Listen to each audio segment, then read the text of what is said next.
আমার বাড়ি রাঙামাটি শুনলেই অনেকে অনেক কৌতূহল হয়ে যান এবং জিজ্ঞেস করেন আমার বাড়ি কি পাহাড়ের উপর, কিংবা আমার বাড়ি কেমন, আমাদের জীবনযাত্রাই বা কেমন। সেই ভাবনা থেকেই আজকে আপনাদের জন্য একটা ছোট্ট ভিডিও নিয়ে হাজির হলাম। আশা করি ভালো লাগবে। ব্যাকনরা জুজু, নমস্কার সবাইকে। Hello everyone, this is my Munna Chakma and welcome back to my new blog. আজকে যাচ্ছি আমার জন্মস্থান, আমার দাদা বাড়িতে। আমাদের গ্রাম রাঙামাটি শহর থেকে প্রায় 1 থেকে 1.5 ঘন্টার দূরত্ব। সারপ্রাইজিংলি সেখানে গিয়ে আমার রুমা মাসির সাথে দেখা হয়। মাসির সাথে অনেক দিন পর দেখা হয়েছে। রাঙামাটি জেলার বরকল উপজেলার সুবলং ইউনিয়নের যে কোনো একটি গ্রামে। পানির রাস্তা হয় তো বোট বা লঞ্চ ছাড়া আমাদের যাওয়ার কোনো ওয়ে নেই। আর সাথে কর্ণফুলী নদীর সেই সুন্দর ভিউ তো রয়েছেই। এরই মাঝে আমি খুব দ্রুতই আমার গন্তব্যস্থলে পৌঁছে যাই। তারপর এর মাঝেই দেখি আমার ছোট ভাই, আমার কাজিন, একদম পিচ্চি ও আর আরেকটা ছোট ভাই নিতে আসছিল। সেই সাথে আমার পিসিও আসছিল, কিন্তু সে হচ্ছে দোকানে ছিল, যার কারণে আর ভিডিও ক্লিপে ছিল না। যেহেতু পানি কমে গিয়েছে তো আমাদের বাড়ি পর্যন্ত অনেক দূর হাঁটতে হবে। আমার জন্মটা এই জায়গায় হলেও পড়াশোনার জন্য আমি সেই ছোট্টবেলা থেকে হোস্টেলে বড় হয়েছি। সৌভাগ্য বলতে পারেন, আবার দুর্ভাগ্যও বলতে পারেন। যেটার কারণেই হোক আমার গ্রামে খুব একটা থাকা হয়নি। 4-5 বছর পর পর, এবার তো 7-8 বছর পর বাড়িতে গেলাম। বিশ্বাস করেন, এখানে ছিল না কোনো ইলেকট্রিসিটি, ছিল না কোনো নেটওয়ার্ক, আবার কোনো দোকানপাট ছিল না আশেপাশে। মানে যাতায়াত ব্যবস্থাও খুবই বাজে। তারা কিন্তু এটাতেই ইউজ টু, তারা এটাতেই হ্যাপি। আমার দাদিকে আমরা কতবার নেওয়ার চেষ্টা করেছি ঢাকায়, কিন্তু সে কখনোই আসতে চায়নি। এখন আমার দাদা দাদি কেউই বেঁচে নেই, কিন্তু তাদের স্মৃতিগুলো এখনো রয়ে গেছে। আমার বেড়ে ওঠা যেখানেই হোক না কেন, আমার লাইফস্টাইল যেরকমই হোক না কেন, নিজের রুট তো আর বলতে পারি না। নিজের জন্মস্থান, নিজের জায়গায়, এখানেই তো আমি থাকি, এখানেই তো আমি বিলং করি। সেখানে যাওয়ার মজা কিংবা আনন্দ, এক্সাইটমেন্ট সেটা অন্যরকম, অন্য লেভেলের। পাশাপাশি 2টি বাড়ি দেখছেন, একটা আমার পিসির বাসায় আর একটা হচ্ছে আমার ছোট চাচার বাসা। এইবার অনেক বছর পর গিয়ে অনেক বেশি নস্টালজিক হয়ে যাচ্ছিলাম। বারবার সবকিছু ঘুরে ঘুরে দেখছিলাম। আর বাসার ভিতরে ঢুকে দেখি আমাদের ছোটবেলার স্মৃতি। একটা সময় ছিল আমরা স্টুডিওতে গিয়ে গিয়ে ফ্যামিলি পিকচার তুলে তুলে বাড়িতে পাঠাতাম। দাদার বাড়ি, নানার বাড়ি, মানে 2-6 মাস পর পর আমরা ছবি পাঠাতাম বাড়িতে।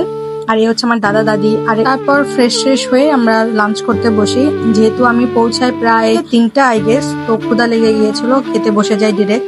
লাইফ ইজ আনপ্রেডিক্টেবল, কখন কি হয় লাইফে কেউই বলতে পারে না। ওর মা জন্মের 3-4 দিন মধ্যেই হচ্ছে মারা যায়। তো আমার পিসি তাকে টেক কেয়ার করে। তো কিউট একটা বেবি, এত কিউট, এত লক্ষ্মী একটা বাচ্চা। আমার ওর সাথে অনেক সময় কাটছে এখানে। সবাই তার জন্য প্রার্থনা করবেন। বাড়ির সব কাজ সেরে তারা লুডো খেলতে বসেছে, দেখতে খুব ভালো লাগছিল।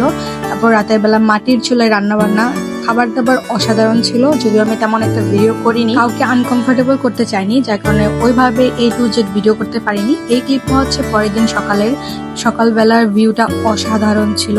মাটির বাড়ির মধ্যে কিন্তু অন্যরকম একটা শান্তি আছে।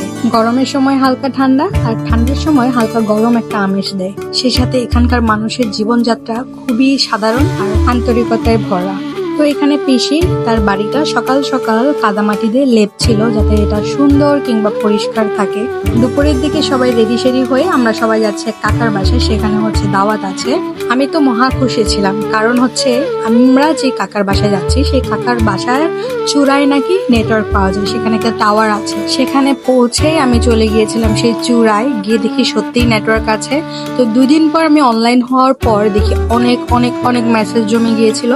তারপর সেগুলো বারবার চেক করছিলাম। তারপর আমাদের গ্রুপ নোটিস কোনো কিছু এসেছে কিনা সেগুলো একটু চেক করছিলাম। যেহেতু অনেক রোদ ছিল দুপুরবেলা আর গরমও লাগছিল, তাই বেশিক্ষণ আর থাকতে পারিনি উপরে। সত্যি বলতে একা একা ভয়ও লাগছিল আমার। তারপর নামার সময় গাছের সাথে হাতটা লেগে আমার হাত কেটে যায়।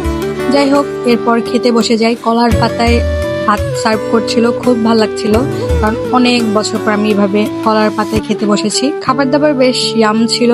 বাড়ির চাল, বাড়ির তরকারি, সব মাটির চুলায় রান্না বান্না করা, মানে অসাধারণ একটা ফিলিংস ছিল। জম্পেশ পেট ভরে খাওয়ার পর খুব গরম লাগছিল। তারপর গাছের নিচে গিয়ে দেখি মা, এখানে তো অলরেডি অনেক মানুষ, অনেকে শুয়ে শুয়ে ঘুমাচ্ছে। মানুষের ঘুম দেখে আমারও বেশ ঘুম পাচ্ছিল।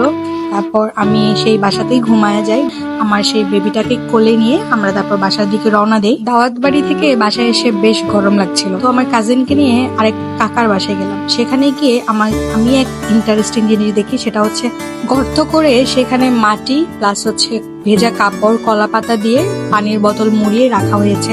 এটা হচ্ছে একদম ন্যাচারাল রেফ্রিজারেটরের কাজ করে। ফ্রিজের নর্মাল অংশে রাখলে যেরকম ঠান্ডা হয় ঠিক ওরকমই ঠান্ডা ছিল।